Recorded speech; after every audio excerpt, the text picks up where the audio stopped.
rồi, cắt tử xong bây giờ chạy sơ làm bảo dưỡng thôi. Tiếp về luôn trong ngày. Máy định.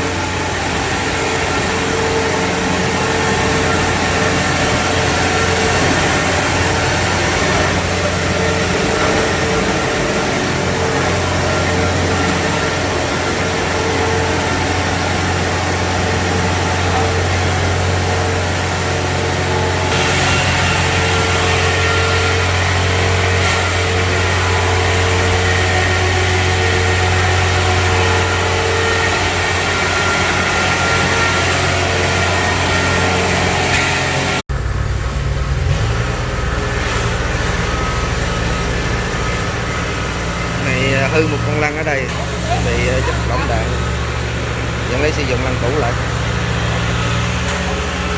hư bạc đạn này, chút mình sơn lại nha.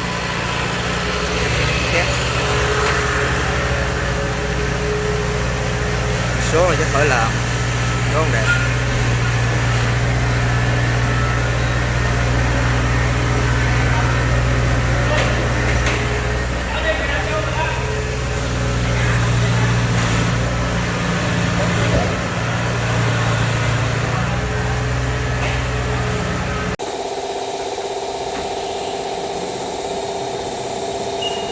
Này chắc cũng gần xong rồi, làm điện nó là xong rồi.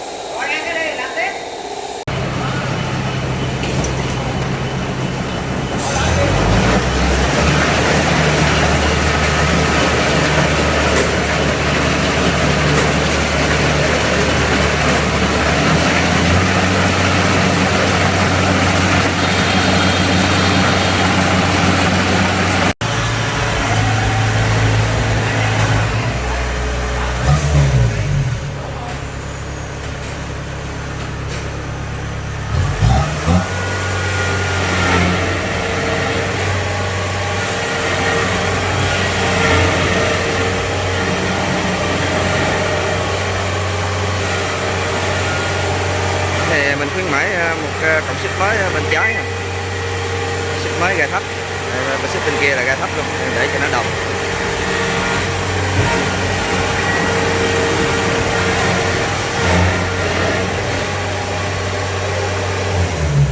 Mấy đồ phụ tùng cũ rồi đưa cho khách ha, hoặc thay đặt giặt mấy cái lưới đập thanh đập nhớt nhau rồi, giờ châm dầu cho nó là xong. Rồi kiểm tra nó là xong.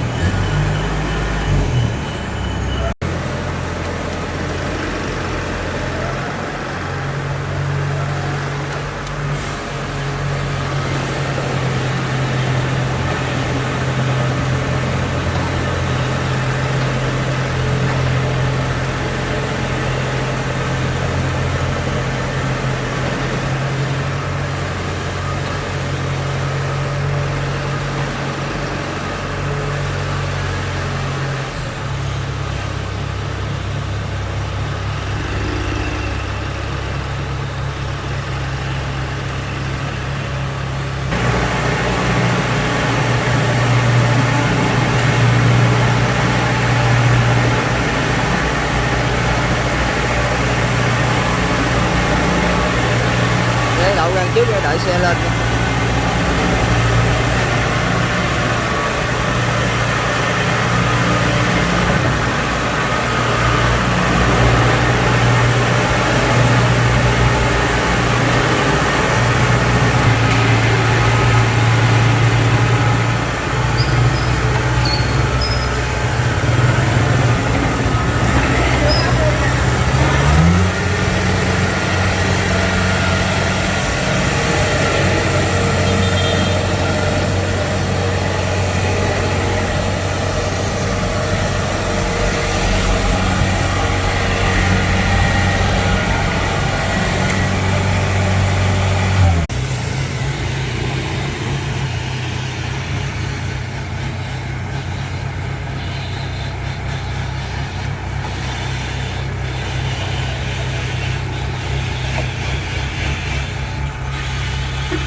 10 giờ đêm rồi.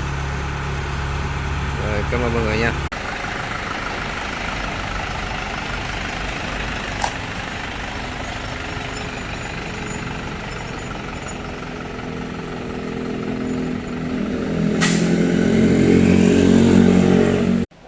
Rồi, đây là kho máy hiện có của tháng 11, 12 ha. Hiện tại còn rất là nhiều máy.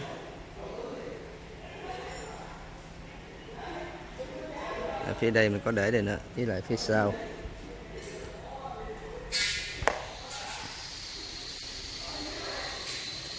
Mấy cái máy đẹp mình để bên đây nha. Máy Thái 1747 rồi đó. Bên đây hết.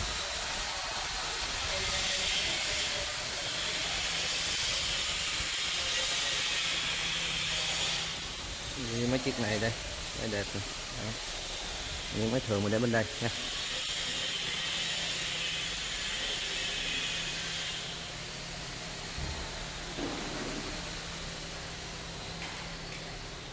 Phía trong này là để 125X. Đây. Còn 4 chiếc 125 nha.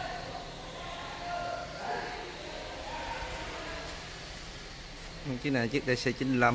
Mọi người muốn mua máy dầu thì mình có nha, 70 dầu có đủ hết nè. Đây. Đây là phía trước mới vô nè. Lọc ra tới sau. Đây.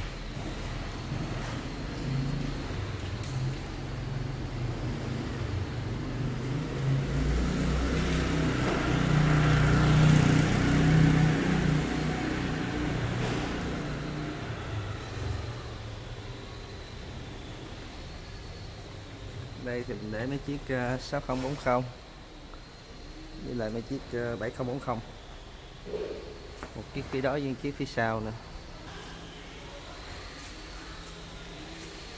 Mấy cái máy còn chất nữa.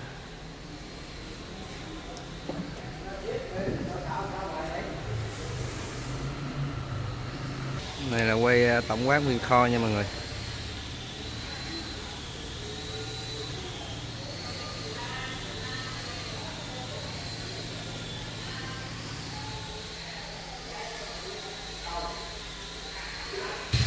Phía ngoài đây là khu vực bảo dưỡng máy. Ngoài đây còn 2 chiếc nữa nè, 7040 với 6040. Nói chung máy là hầu hết là chưa bảo dưỡng hết, khi nào mọi người mua rồi mình mới làm ha. Cũng còn nguyên xi.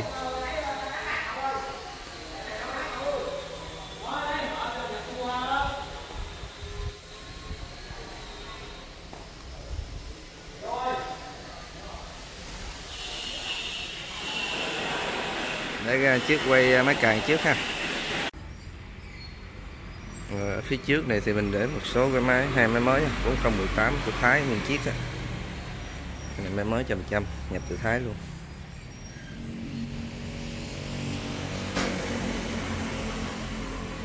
Công 18 nè.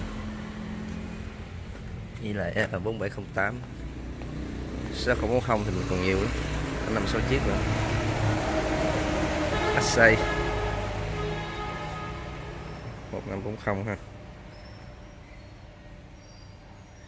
47 nè. Vậy là mấy cái máy đây mình chuẩn bị thanh lý cho nó xả hàng.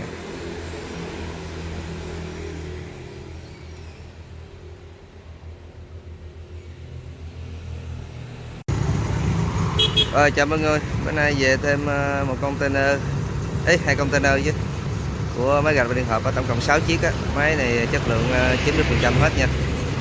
Để bây giờ mình chuẩn bị xuống máy xong rồi mình sẽ quay từng chiếc cho mọi người xem ha. Rồi cảm ơn mọi người nha.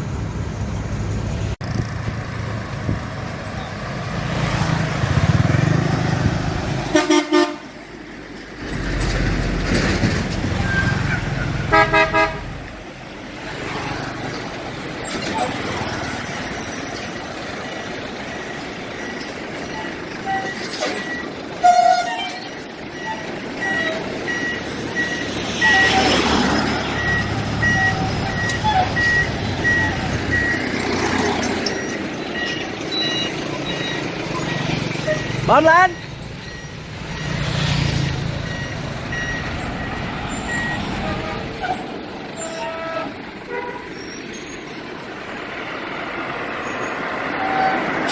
Rồi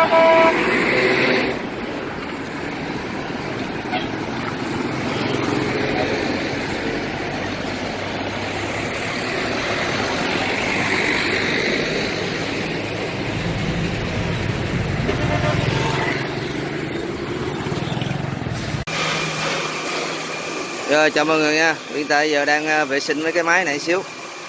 Này cái lô máy DC70 Plus mới về. Máy nào cũng đẹp hết. Mình mới về container để chút mình để video cho mọi người xem nha.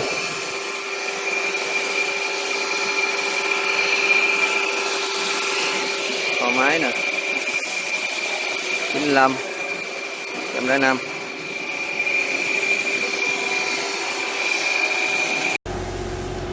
Chào mọi người, đây là cái khu vực mà mình làm bảo dưỡng máy cho khách đó. Hiện tại giờ cũng đang vô vụ cho nên số lượng máy bảo dưỡng hơi nhiều. Giờ số lượng máy làm cũng khá là nhiều đó. Ở đây làm thì tùy theo cấp độ nha mọi người. Ví dụ làm từ A đến Z thì giống mấy chiếc kia. Đây, cấp số đồ mở ra hết rồi. Mấy chiếc bên kia cũng đang đợi làm.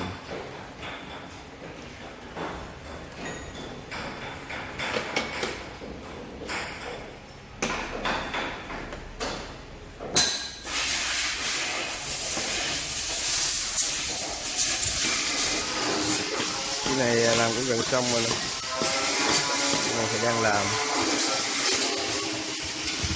Nhưng nếu mà mọi người ở lâu phải làm những chiếc này luôn, làm đại tu là hết về. Mấy này đang chờ làm.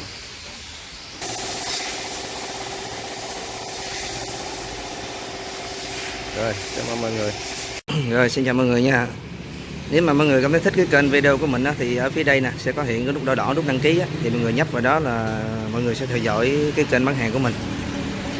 Rồi ủng hộ mình bằng cách like video ha. Cảm ơn mọi người nha. Đây là ở phía trước công ty nha mọi người. Thì cái địa chỉ của mình đây là đường quốc lộ 53 nè. Ha. Mình ở ngay đầu đường quốc lộ 53. Địa chỉ số 167 á. Huyện Long ý của ấp Long Thuận A, xã Long Phước, huyện Long Hồ của tỉnh Vĩnh Long.